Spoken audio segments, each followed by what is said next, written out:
also if you look at religions, I think that it doesn't come, religions often say that they are needed because of morality and to make people good, but I actually think people are instinctually good despite religion very often. May I just jump in here and say that I've got an atheist friend. Yes, I do know them. Some of my best friends are atheists.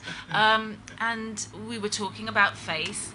And she said, I was walking along the other day and I heard on my phone that I got a job. And I said, thank you. And I said, who are you thanking? She went, I've never thought about it, but I do. Thanks a lot. That's great. Or please. And in the Quran, it refers to this moment when the drowning man will always go, God, help me. Or something, help me, you, and we will aspire upwards. At times of great sadness, please, at times of great joy. A friend just told me today that a friend of theirs said, when I'm really happy, I wish I had someone to thank. So isn't there a moment when we all turn our eyes up, and what are we looking at, and what are we looking for? Can we turn this specifically to Islam now? People say that as the West becomes more secular, in some people at least, there is a sort of backlash, a craving for more certainty. Now, some people go to the Roman Catholic Church, which amongst Christian types of Christianity is probably the most certain. Others are now turning to Islam. And do you think that is a reaction against, Maryam in particular, do you think that's a reaction against secularism and the sort of muggers of uncertainty that we all live in? I think that assumes that secularism is a Western concept or universalism and that sort of thing. And I think that you will find the demand for secularism in the smallest villages of Iran and Iraq and Afghanistan as well. In a sense, I think that it's a mistake to think that the rise of Islam is linked to people becoming more pious and wanting, needing religion. I think you have to see it linked with the rise of Islamism. And very often, yes, there are people who choose to join Islam, obviously, but very often it is at the, with the edge of the sword, really, and by threats and intimidations. I'm going to have to jump in there. I've been a member of the Palestine Solidarity campaign for 6 years, and that didn't mean I was going to become a Muslim. That meant I had sympathy with the Palestinian cause. I really don't, Islam is a faith that is being painted as a political force, and what we miss when we talk about it like this is the wonder of breaking your day 5 times a day to pray. And in our prayers, do we say, oh God, come and kill the infidel and let's hate our neighbours? What do we say in our prayers? To God, the most mighty, the most merciful. We turn to you in times of crises. We give our thanks to you, and we understand and accept the teachings of the Prophet Muhammad. And you know what? Every person who prays will then end with a dua, with an offering. Please let my neighbours be happy. Please bless my sister who's in hospital, and please help my community. 5 times a day all around the world. Yes. Obviously, I agree with that. I think this is the point that I'm making, is that Islamism is very different from Muslims as well, and that actually Muslims are the first victims at the front lines of resisting Islamism. Will you just define Islam? Can we define it? Yeah. I think my definition is that it is... Islam is the banner of a far-right reactionary political movement which has state power in many places. And therefore, religion, as we would know it here, for example, is not really a private matter. It's not really a choice for many people. And I think that's the difference, because, you have a lot of examples. We're not talking about centuries past. We're talking about things that are taking place as we speak and every day in our lives. There are imams, for example, who are in Britain who are being threatened because they've defended women's rights. You have a Muslim councillor in Tower Hamlets who doesn't want to wear the veil, who's getting death threats as a result. It's very good and well to talk about how wonderful Islam is. Actually, I don't care. You have your religion, I have my atheism. I don't even want to have this discussion. The reason we have this discussion is because of Islamism, and I think we need to remember that, because however wonderful Islam might be to its believers, the reality is that Islamism, as a force that is stoning people to death in the 21st century, that is threatening people and actually hangs apostates from cranes in city centers, is a very different phenomenon, and one that needs to be challenged. And if Islamism is not Islam, well then people who are telling me that Islam is something else should actually be telling the Islamists that and putting pressure on them and opposing the stonings and opposing all the things that are taking place around the world and in Britain as well.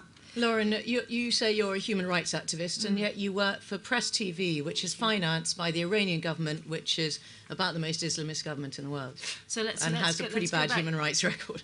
Well, I will definitely come back to that. Let's talk about what Islamism is, first of all. I think what we have here is a kind of catch-all phrase, a construct of governments and mainstream media beyond the Muslim world, which seeks to paint, if I were to say to you, is there a Catholic in the audience? Are you a paedophile? Because that's what you're propagating around the world. I think you'd feel a little bit put out, and you'd have every right to say that. Is Catholicism spreading paedophilia and extremism? Well, but are the people following Islam? What my experience tells me is that there is this construct of Islamism, which is a fear construct, but exists in the minds of some extremists, but is conflated to represent Islam around the world. But the problem is that the extremists are actually in authority in a lot of countries. If they were merely extremists on the fringe, that would be a different matter. It's a pretty easy thing to say, but isn't Christianity rather similar in some respects? If you look I at think the Northern Ireland but situation and recently, that you find religion can obviously be incredibly horrible and oppressive and deny people, and yet we all probably have experience of meeting people who do seem somehow graced, or at least changed through the experience of a belief in a particular highway of religion, and that is also a powerful testimony to bear at the same time as seeing religion as they oppress it to people. And obviously Islamists, I'm not quite sure about the term, because it's like there isn't a similar term for Christians who are kind of need an upgrade. We don't have that. I mean, clearly Islam is extraordinarily barbaric in some of its aspects, but as an anthropologist, one would normally say that was to do with inherited cultures, particular cultures, rather than the essence of the religion itself, which is given, largely to the rhetoric of love and compassion for people. In my little experience. Well, Maryam, yes, quite often when you see the worst aspects of Islamic communities, like forced marriages and honour killings. That's not Islam, that's culture. I was just about to say, if you let me finish my sentence, I was about to say exactly that. That people then say, oh no, it's nothing to do with Islam, it's simply to do with culture. Is that right? Well, I mean, it gets frustrating, do you know what I mean, these conversations, because I think we're actually not talking about the same thing in many instances. And, that Muslims are wonderful, of course they are. My father is the most wonderful person in the world. I dare anyone to find anyone better than him, and he's a Muslim. Do you know what I mean? It's not about Muslims. I think the problem is the far right has made it such that Islamism is equated with Muslims and immigrants, but also Islamists do that very cleverly. Here I've been talking about Islamism the whole time, and you hear things about, well, it's bringing fear and equating, saying that all Christians are pedophiles. Nobody said that, and I think it sort of muddies the water and doesn't really help us get to the crux of the matter. I mean, yes, there are a lot of practices that are also cultural, but there has been a rise in honor killings as a result of the rise of Islamism, because Islamism sees women as slaves. It treats children like animals. And I think in that sense, when you see the rise of religion in power, I'm not talking about it as people's private affairs, because people then pick and choose and live as instinctually good human beings generally. So in that sense, I think that even if there are practices that are cultural, we need to combat them, fine. But do we agree that there is an Islamism going on out there? That's not a construct, because it has taken millions and millions of victims and millions of people languishing and suffering under it. It's not a media construct. It's not a government construct. It's a reality for a lot of people. Can I just pick up the point about religion always being bad for society when practiced at a legal and a state level, and back references all to the Spanish Muslim era, which was known as one of the great enlightenments of mankind, where Christians and Jews were encouraged to live and practice their faith alongside the Muslims, and were taxed less because they were non-Muslims, and it was felt that it was a weight to bear for them when they weren't practicing that faith. And actually the ethics of fraternity, egalite, come from the Quran and come from the practices of the Prophet Muhammad, peace be So upon how many Jews him. and Christians can practice freely in Iran, Pakistan? There's a very big Jewish community in Iran, even to this day, who practice. And look at the persecution of Christians in countries like Pakistan.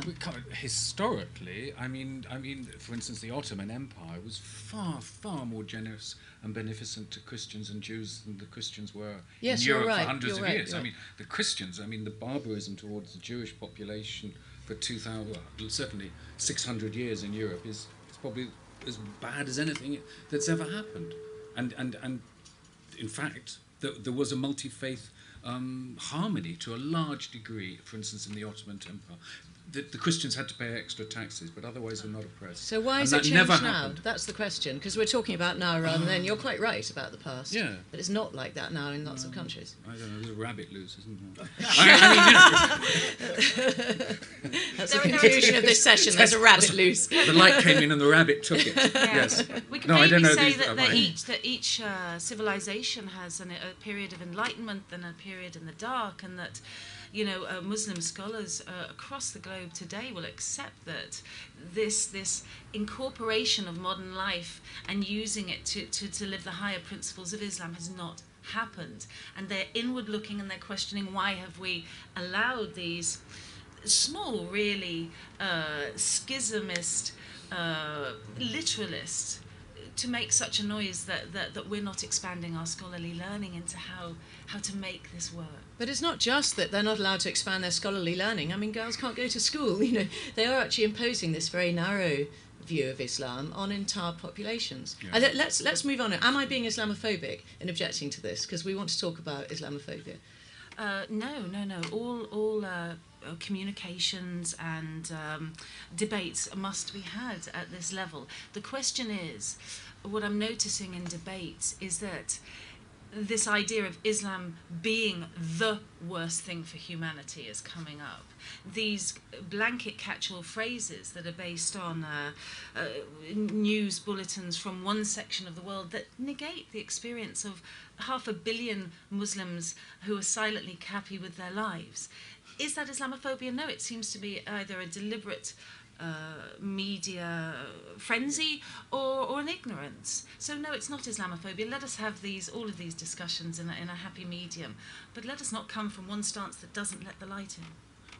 I think it's a tragic thing of contemporary and past history that the Abrahamic religions, which I think share far more in common than there are differences. I mean, it's either the same light or it's not. I mean, it's just different kind of, computer formats as to how people live. And yet there has been this incredible antagonism within, say, Christianity, but also between the Abrahamic religions, through which millions of people have been killed.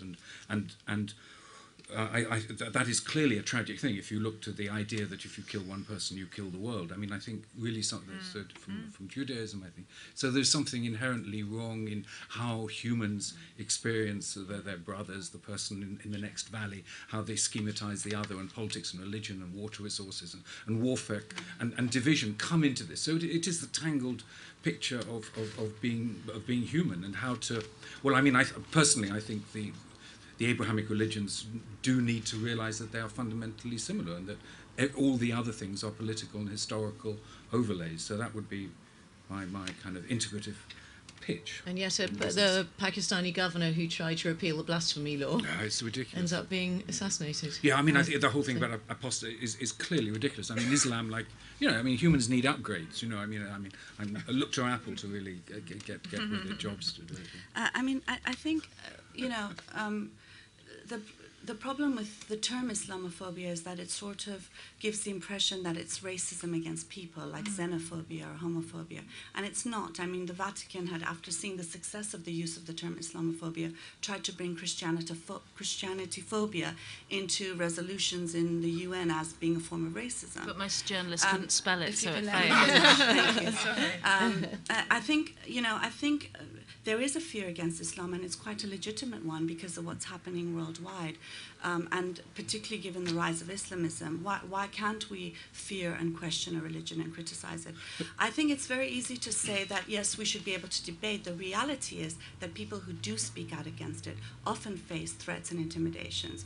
I myself have more fatwas against me than I can count. And I think it's the same for a lot of people.